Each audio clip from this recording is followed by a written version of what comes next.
स्वागत है आप सभी लोगों का मेरे चैनल साइंस टू टेक्नोलॉजी में। मैं अनुपम विपुल आप सभी लोगों का स्वागत करता हूं आज के शो रॉकेट मंडे में। आज हम लोग बात करेंगे विंड टनल पार्ट 2। तो आइए समझते हैं।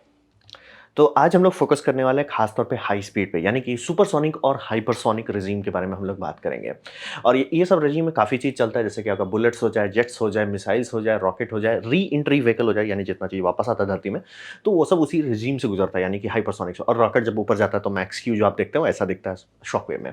ये जो आप देख रहे हैं इसी को मतलब समझिए, अगर SR-71 का इंजन इनलेट है, इसे कहा जाएगा अनस्टार्ट, यानी कि शॉकवेव ठीक से कंप्रेशन नहीं कर रहा है, इंजन बंद हो सकता है। तो ये समझना बहुत ज़रूरी है। और जो भी टनल जनरली ये बनाया जाता है सुपरसोनिक या हाइपरसोनिक के लिए, ये सब जनरली रेंज इनको काफ़ी देना पड़ता है स्पीड का, क्योंकि आप ऐसा नहीं होता कोई भी आप जेट बनाओ, चाहे ये SR-71 ही हो या कुछ भी आप ले लो, ऐसा नहीं होता वो स्टार्ट हुआ पहुँच गया वो माक 3 पे, उसे जाना पड़ता है माक 1, माक 2, माक 3। तो ट्रांजिशन फेजेस को समझना बहुत ज़रूरी होता है। अगर ट्रांजिशन फेजेस को आप नहीं समझ पाए, आराम से ट्रांजिशन फेज में आपका प्लेन स्वाहा हो सकता है, आपका री एंट्री व्हीकल क्रैश कर सकता है। ये समझना बेहद ज़रूरी है। इसीलिए सिर्फ बना लिए वो माक 3 चलता है, नहीं सर, आपको ये बनाना पड़ेगा जो थ्रॉटल कर सके कि हाँ माक 1, माक 2, माक 3 कर पा रहे हैं। खासतौर पे जब मतलब सबसोनिक से सुपरसोनिक फ्लो होता है तो उसके बीच में एक टर्बुलेंट रीजन आता है और वो अच्छे-अच्छे प्लेन को क्रैश करा देता है। तो उस रीजन के पास जाने के लिए आपको तैयारी रखना पड़ेगा। और यहाँ पे समझिए, जब आप इस तरह के स्पीड पे बात कर रहे हैं, जहाँ भी माक 2, माक 3 पे बात कर रहे हैं, तो जो शॉकवेव बन रहे हैं वो बहुत पावरफुल है। और ये शॉकवेव सिर्फ पावरफुल ऐसा नहीं कि जो आप मॉडल डाल रहे हैं उसको नुकसान पहुँचा सकता है, ये टनल के वॉल्स पे भी काफ़ी लोड डालता है। और अगर आपने टनल बनाने टाइम थोड़ा कंजूसी किया है तो टनल डैमेज हो सकता है या फूट भी सकता है, क्योंकि समझिए शॉकवेव सोनिक स्पीड्स पे बहुत खतरनाक चीज़ है। और ये सब चूँकि इतना हाई स्पीड होता है कि कुछ भी अगर डैमेज हुआ, जैसे कि मान लीजिए कोई शॉकवेव गलत तरीके से इंटरैक्ट किया, वो इतना जल्दी आपका मॉडल स्वाहा कर देगा कि आपको हाई स्पीड डेटा लॉगिंग चाहिए। यानी कि जब आप सबसोनिक एयर की बात करें, आराम से देख सकते हैं डेटा लॉगिंग, मतलब आप मान लीजिए 10 हर्ट्ज़ के स्पीड पे कर रहे हैं, यानी 1 सेकंड में 10 मेजरमेंट ले रहे हैं, ठीक है, काम चलेगा। ये सब जब आप कर रहे हैं तो 1 सेकंड के अंदर आपको कम से कम 100 से 500 तक लेना पड़ेगा, या उससे भी ज़्यादा, जितना ज़्यादा उतना बढ़िया। क्योंकि अगर कुछ भी हुआ, मतलब कुछ भी टर्बुलेंट क्रिएट हुआ, वो उससे कुछ डैमेज किया, वो बहुत स्पीड से आउट ऑफ कंट्रोल जाएगा। इसीलिए जब भी आप हाई स्पीड यानी कि सुपरसोनिक और हाइपरसोनिक के बारे में बात कर रहे हैं, आपका डेटा लॉगिंग इंस्ट्रूमेंट बम बम स्पीड पे चलना चाहिए, यानी कि वो उड़ रहा हो उतना स्पीड पे चलना चाहिए उसको। तो यहीं पे हम लोग नीड फॉर स्पीड के बारे में बात कर रहे हैं। तो अब बात करते हैं फिजिक्स का। तो फिजिक्स को समझना बहुत ज़रूरी है कि ये बहुत ही ज़्यादा एनर्जी खाएगा, क्योंकि नाम में ही है सुपरसोनिक। तो एनर्जी बम बम खाएगा, यानी कि अगर आप कंटिन्यूअस टनल बनाते हैं, वो आराम से 100 मेगावाट से लेके कंटिन्यूअसली खा सकता है, उससे भी ज़्यादा खा सकता है। तो ये समझना बहुत ज़रूरी है कि एनर्जी बम बम लगेगा, यानी कि बिल आपको छोड़ना पड़ेगा। भारत देश में बना रहे हैं तो भैया एक पावर प्लांट का लाइन होना चाहिए, क्योंकि बिल अपना समझ के खाएगा। फिर बात करते हैं कि इसको देते कैसे हैं हवा को उतना स्पीड। तो स्पीड देने के लिए हम लोग इस्तेमाल करते हैं कन्वर्जेंट डाइवर्जेंट नोजल, एग्जैक्टली जो रॉकेट में इस्तेमाल होता है। यानी कि आप ये समझिए कि energy can not be created not destroyed. तो आप एक साइड में अगर हाई प्रेशर और हाई टेम्परेचर देते हैं, ठीक है, अब मान लीजिए बहुत प्रेशर ही आपने बढ़ा दिया और उसे आप चोक कर दिए, यानी कि हवा स्पीड नहीं पकड़ पा रहा है। ऐसा क्यों हो जा रहा है कि हवा स्पीड नहीं पकड़ पा रहा है? बात ये समझिए कि एयर जो है कंप्रेसिबल है। अगर ये पानी के साथ करें, पानी स्पीड पकड़ता चला जाएगा, क्योंकि पानी नॉन कंप्रेसिबल है। हवा स्लो हो जाता है, चोक कर जाता है, जिसे हम लोग कहते हैं थ्रॉटल होना, चोक करना। तो आपने नोजल बनाया, वो चोक कर गया।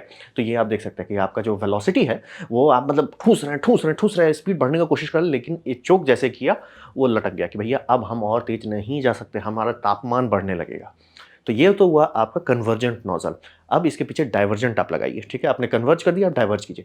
जहां डाइवर्ज करेंगे एनर्जी कन्वर्ट हो जाएगी। तो कन्वर्ट क्या से क्या हो रहा है? तो कन्वर्शन आप ये समझिए कि जब भी आप ये कर रहे हैं, तो बेसिकली आप हाई प्रेशर एयर को, जिसमें हाई टेम्परेचर भी हो सकता है, उसे लो टेम्परेचर और हाई स्पीड हवा में बदल दे रहे हैं। मतलब समझिए कि यहाँ पे आप जैसे ट्रांसफार्मर वोल्टेज को बदलता है लेकिन एम्प्स को घटा देता है, मतलब वोल्टेज बढ़ा रहा है तो एम्प्स घट रहा है, और उसका उल्टा भी होता है। एग्जैक्टली यही चीज़ हो रहा है यहाँ पे, कि आप यहाँ का प्रेशर को वेलोसिटी में बदल दे रहे हैं, तो आपका प्रेशर ड्रॉप हो रहा है। यहाँ हाई टेम्परेचर था, वहाँ लो टेम्परेचर होगा।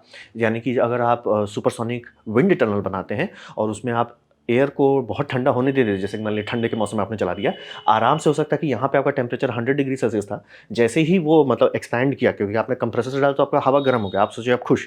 लेकिन वो जैसे डाइवर्जन हुआ, एक्सपैंड किया, टेम्परेचर ड्रॉप करेगा। यहाँ पे लिटरली वो माइनस मतलब लिक्विड एयर के टेम्परेचर पे जा सकता है, यानी कि लिटरली नाइट्रोजन हवा से निकलने लग जाएगा।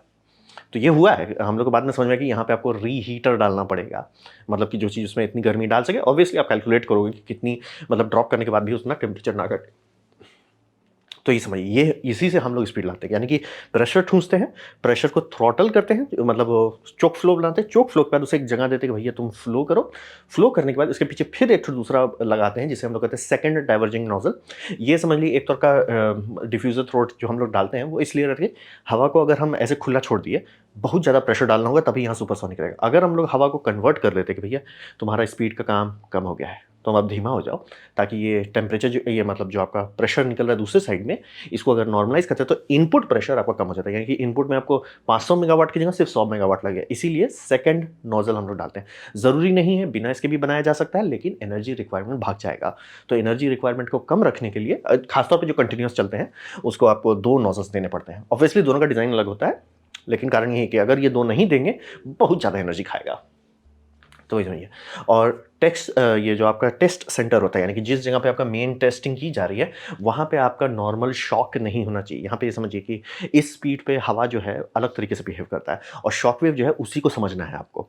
अगर शॉक वेव नौटंकी किया तो बहुत दिक्कत हो सकता है। तो शॉक वेव जनरली कोशिश की जाती है कि टेस्ट आर्टिकल के बाहर हो, मतलब शॉक वेव इंटरेक्ट नहीं करे, और खासतौर पे जो भी मॉडल आप डाल रहे हैं उसका शॉक वेव दीवार से बाउंस नहीं करना चाहिए। अगर बाउंस कर रहा है यानी कि आप बहुत छोटे विंड टनल में बहुत ज़्यादा बड़ा मॉडल डाल रहे हैं।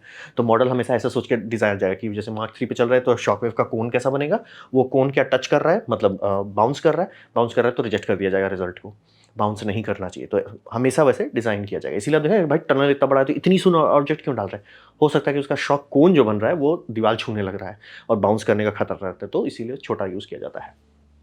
और वही समझिए कि हवा का टेम्परेचर और ये समझिए आपको मॉनिटर करना पड़ेगा, रेगुलेट भी करना है, क्योंकि बोले प्रेशर ड्रॉप आपका मतलब जब आप करते हैं यहाँ पे हाई प्रेशर डाल रहे हैं, जैसे ही वो प्रेशर ड्रॉप होता है क्या होता है, हवा को करना छोड़ देते हो धीरे धीरे ठंडा होने लगता है ना।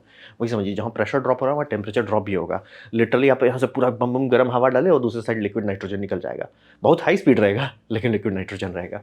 तो ये समझना बहुत ज़रूरी है। इसीलिए समझिए ये कन्वर्जन डाइवर्जन नोजल, और कर क्या रहा है बस वही समझिए। जैसे ट्रांसफार्मर वोल्टेज लेके वोल्टेज बढ़ाता है तो एम्प्स घटा देता है, यहाँ पे भी आप वही कर रहे हैं, 2 बार कर रहे हैं। एक बार करें कि स्पीड बढ़ाओ, दूसरी बार करें स्पीड को घटा दो, ताकि आपका टोटल सिस्टम रिक्वायरमेंट काफ़ी कम रह सके। तो ये कोर फिजिक्स है, और यही तिकड़म हम लोग रॉकेट इंजन में इस्तेमाल करते हैं, यही तिकड़म सुपरसोनिक और हाइपरसोनिक विंड में इस्तेमाल करते हैं। अब बात करते हैं क्लोज लूप के बारे में, यानी कि जिसमें कंटिन्यूस चल रहा है। तो यहाँ पे समझिए कि वही कन्वर्जेंट नोजल जो आप लेते हैं वो आपका सब सोनिक फ्लो को प्रेशर और टेम्परेचर को बदल देके कूल सुपरसोनिक फ्लो बना देता है। अब यहाँ पे समझिए कि इस स्पीड पे जो आप बात कर रहे हैं यहाँ पे आपको प्रेशर चाहिए, वेलोसिटी नहीं चाहिए। तो यहाँ पे फैन नहीं इस्तेमाल होता है, यहाँ पे कंप्रेसर इस्तेमाल होता है। ये सब कंप्रेसर लिटरली जेट इंजन को लीजिए और बड़ा कर दीजिए, वैसा होता है। ये one of the world's powerful compressor में माना जाता है, मतलब यूएस बहुत पहले बहुत ज़्यादा पागलपंथी करके पैसा खर्च किया था तो ये बनवाया था। मतलब समझिए दुनिया में गिने चुने पीस हैं जो सुपरसोनिक कंटिन्यूअस सस्टेन कर सकते हैं। ये बहुत उसमें टॉप में माना जाता है कि मतलब ये सुपरसोनिक हम चल रहे हैं कितना देर, अरे हम चल रहे हैं सर, आप बिजली देते रहो हम चलते रहेंगे। बहुत ज़्यादा बिजली खाता है, 100 मेगावाट का लोड डाल देता है। तो समझिए, और उसका आरपीएम थोड़ा कम है। आप ये समझिए जब भी चीज़ बड़ा होता है आरपीएम घट जाता है। तो यही टरबाइन डिज़ाइन अगर आपके जेट इंजन में रहेगा, आराम से जेट इंजन में 8 से 10,000 पे चल रहा होगा, यहाँ पे 800 to 900 आरपीएम रहता है, लेकिन प्रेशर बम बम बनाता है। और वही प्रेशर को आप समझिए सारा सर्कुलेशन करते हैं। आप वही समझिए उसे चोक करते हैं, चोक करने के बाद सुपरसोनिक हो जाता है, सुपरसोनिक निकलता है, फिर से वो सर्कुलेट करता है। ये हो गया आपका सर्कुलेशन वाले सिस्टम में। और यहाँ पे समझना चाहिए ये चूंकि क्लोज लूप है, कई बार डिफरेंट गैस भी इस्तेमाल किए जा सकते हैं, क्योंकि अगर मान लीजिए आप बहुत ज़्यादा स्पीड बढ़ाना चाहते हैं, आप मैथमेटिकली ऐसा कर सकते हैं कि वो मार्क 3-4 के ऊपर खास तौर पे आप जाने लगते हैं तो हवा नहीं काम करेगा। क्यों? क्योंकि वो नाइट्रोजन बोलेगा भाई हम नहीं ठंडा, मतलब गैस नहीं रहेंगे हम। तो कई बार इसको जगह को फ्लश करके हीलियम भर दिया जाता है। क्यों? क्योंकि हीलियम को लिक्विड करना बहुत ही ज़्यादा मुश्किल है, बहुत बहुत बहुत ज़्यादा मुश्किल है। बहुत ज़्यादा आप उसको ठंडा करना पड़ेगा, तब जाके हीलियम लिक्विड बनेगा। तो हीलियम को यूज़ किया जाता है इस समय। तो फ़ायदा होता है कि स्पीड आप बहुत बढ़ा सकते हैं। आपका शॉक प्रॉपर्टीज ठीक-ठाक दिखेगा, लेकिन थोड़ा बिहेवियर अलग होगा, क्योंकि एयर का जो मॉलिक्यूल है वो शॉक के साथ रिएक्ट करता है, गर्म होता है, तो उसका बिहेवियर पैटर्न थोड़ा-सा अलग होता है हीलियम से। लेकिन एरोडायनामिकली दोनों का रिजल्ट वैलिड माना जाता है, और कहा जाता है कि अगर आपके पास टूल नहीं है, जैसे मान लिया आप आईसीबीएम का री एंट्री व्हीकल बना रहे हैं, कहाँ से टेस्टिंग कीजिएगा, तो यही एक अच्छा डेटा पॉइंट रहता है। और ऐसे ही कई सारे डेटा कर सकते हैं, मतलब आप आराम से एक ठो एरोडायनामिक टेस्ट कीजिए जिसमें एयर यूज़ हो रहा है, और फिर दूसरा टेस्ट कीजिए जिसमें आपका वो हीलियम यूज़ हो रहा है जो ज़्यादा वेलोसिटी पर है। दोनों का डेटा मिला के आपको एक अच्छा अंदाज़ा मिल जाना चाहिए कि रियल वर्ल्ड में क्या होगा। ये समझना थोड़ा ज़रूरी है कि ये मतलब आप कि हम स्पीड बढ़ा देंगे, भाई हवा ही बोलेगा भाई हम नहीं गर्म रह सकते। आपको 1000-1500 डिग्री का गर्मी भी डालेंगे रीहीटर में तब भी नहीं काम कर पाएगा। तो इसीलिए हवा का मिक्सचर भी कई बार यूज़ होता है, जैसे कि मतलब नाइट्रोजन, कार्बन डाइऑक्साइड और ऑक्सीजन को हटा के आप वहाँ पे सिर्फ आर्गॉन डाल सकते हैं, हीलियम डाल सकते हैं जो सबसे ज़्यादा टेम्परेचर अलाउ करेगा, सबसे ज़्यादा स्पीड अलाउ करेगा। तो क्लोज लूप में ये सब आपको ऑप्शन मिलता है, लेकिन ये सब अति मतलब समझिए जेट इंजन को किसी ने बड़ा करा दिया और कुछ खास नहीं है, जेट इंजन बहुत बड़ा है। अब बात करते हैं जैसे हम लोग कहते हैं ब्लो डाउन टनल्स। तो ब्लो डाउन टनल जो होता है ये इंडिया का डीआरडीओ वाला है। तो ये सब होता है कि हाइपरसोनिक स्पीड पहुंच पाता है, यानी कि जो मैंने आपको सुपरसोनिक बताया था, बहुत ज़्यादा भाई तिगड़म किए भी तो मार्क 4-5 के बाद वो बोलेगा भाई हमसे ना हो पावे। आप हीलियम विलियम बदल के ज़बरदस्ती का पुश भी करने लगे तो भी एक पॉइंट के बाद वो बोलेगा भाई हमसे उतना ऊपर नहीं जा सकते, कि मार्क 20 तक आप जाना चाहते हैं वो नहीं जा पाएगा। तो वहाँ पे आपको ब्लो डाउन टनल पे जाना पड़ता है, या आपके पास उतना बिल नहीं कि भैया 100 मेगावाट का मोटर हम कंटिन्यूसली कई घंटे चलाएं, हमारा बिल नहीं है उतना, तब आप इस तरह के सिस्टम इस्तेमाल कर सकते हैं जिसे हम लोग कहते हैं ब्लो डाउन। तो यानी कि आपके पास एक हाई प्रेशर टैंक रहेगा और एक लो प्रेशर रिजर्वायर रहेगा। लो प्रेशर का मतलब वैक्यूम, तो हाई प्रेशर आप जितना हाई कर सकते हैं, बिग वैक्यूम जितना बड़ा रख सकते हैं। तो डीआरडीओ का ये जो आप देख रहे हैं जो ब्लू ब्लू है, ये सब हाई प्रेशर एयर रिजर्वायर है। और ये सब चेंबर देख रहे हैं, ये 3 ठो चेंबर है, मतलब कि वो चेंबर खोल के दूसरा डिज़ाइन लगा सकते हैं, खोल के फिर बदल सकते हैं।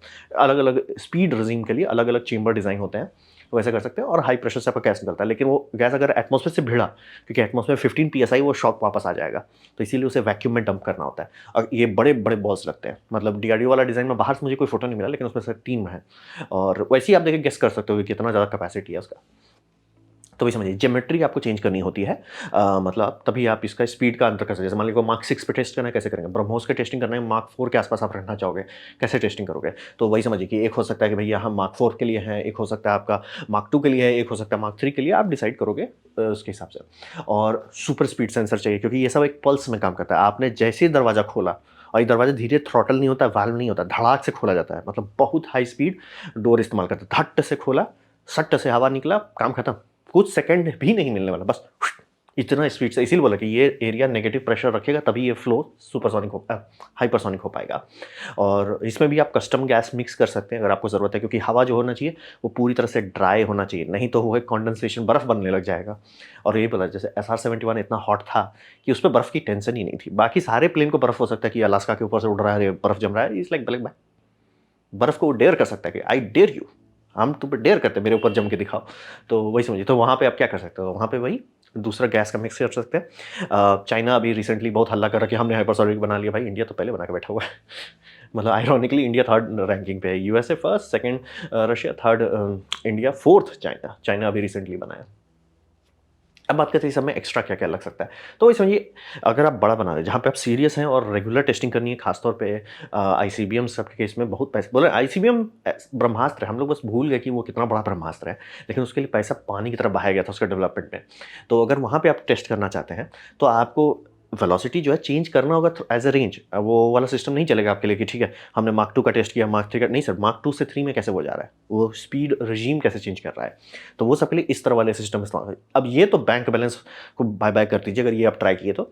ये होता है जिसमें एक्टिव ज्योमेट्री मैनिपुलेशन होता है, यानी कि जो स्ट्रक्चर है, यानी कि जो नोजल वेलोसिटी उसे आप चेंज कर रहे हो, नोजल को थ्रॉटल को चेंज कर रहे हो, उसका चोक पॉइंट का मैथमेटिक्स चेंज कर रहे हो, तो आप वेलोसिटी को आराम से ऐसा कर सकते हो। स्टार्ट किया, वो स्टार्ट होगा आराम से सबसोनिक, सुपरसोनिक, हाइपरसोनिक, ऐसे ऐसे करके जा सकता है। ये सब मार्क 20 तक करना पड़ सकता है। तो ये बहुत ज़्यादा एडवांस टेक्नोलॉजी में माना जाता है।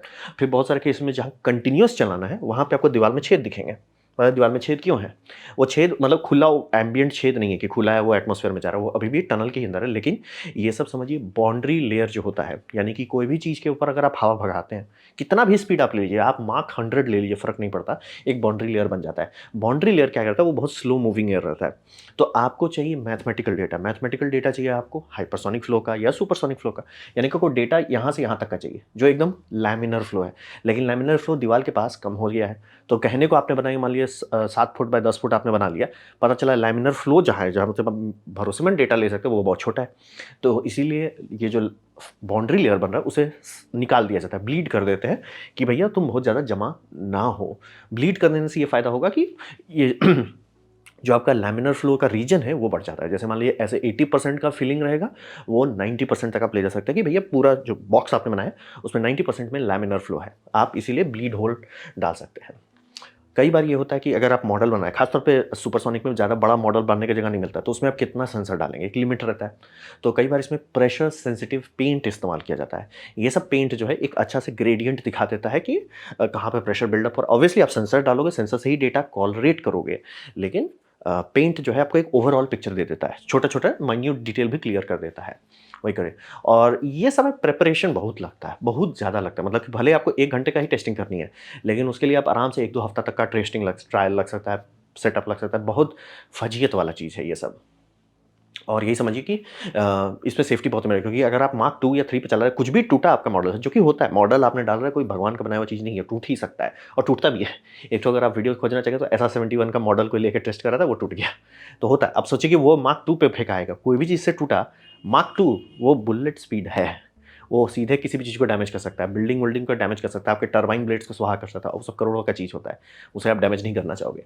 तो ये समझिए सेफ्टी भी इसकी बहुत बहुत तिकड़म होता है। और कुछ ही कंट्री इसे ठीक से अफोर्ड करते हैं। बोल रहे हैं मतलब सिर्फ पहला यूनाइटेड स्टेट्स है, दूसरा रशिया है, तीसरा इंडिया है, चौथा चाइना है।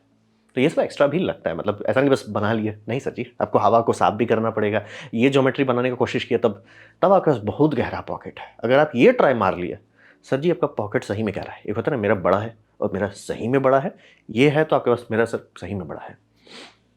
तो ये सब हो गया एक्स्ट्रा। तो अब हम लोग मेरा चाहे प्रेजेंटेशन खत्म हो गया। उम्मीद करता हूँ आपको अच्छा लगा, कुछ सीखने मिला, कुछ समझ में हो। अगर ऐसा है लाइक कर दें, दोस्तों शेयर कर दें, उससे मेरा काफ़ी भला होगा। नहीं अच्छा लगा, नहीं पसंद आया, कोई बात नहीं, आप डिसलाइक दबा सकते हैं। मैं कहूँगा डिसलाइक 2 बार दबाएँ, उससे मुझे पता चलेगा कितना नापसंद हुआ है। मैं आपसे कहूँगा कि कमेंट लिखें, मैं हर कमेंट को पढ़ने की कोशिश करता हूँ। आपसे कहूँगा सब्सक्राइब कीजिए, बेल दबाइए अगर आप फ्री हैं तो। आप मेरा वीडियो देखा, जान के मुझे बहुत खुशी हुई। धन्यवाद।